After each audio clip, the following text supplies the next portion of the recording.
Hello everyone, welcome back to my channel.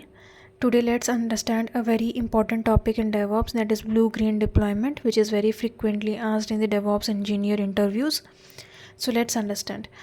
Now blue-green deployment is a software deployment strategy that helps ensure smooth updates and minimize downtime for users when deploying newer versions of the application.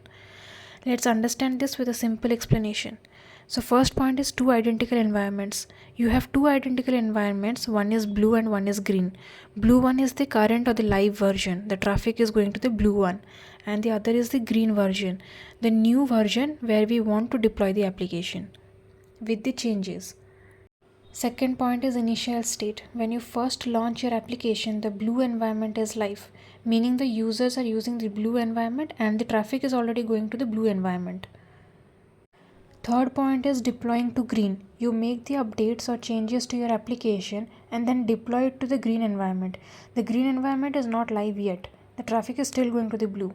The green environment is tested and you can check if everything works fine in the green environment.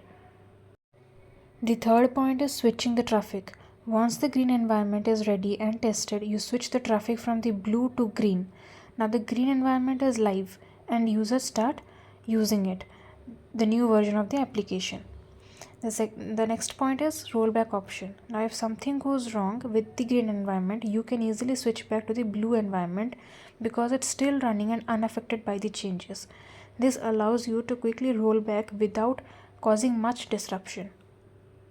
In summary, blue-green deployment helps you update software without downtime by having two environments. One is active and one for testing the new changes. It ensures that if something goes wrong, you can quickly switch back to the previous version, that is blue. Thanks for watching this video. I hope my videos are helpful for you. Please like, share and subscribe to my channel.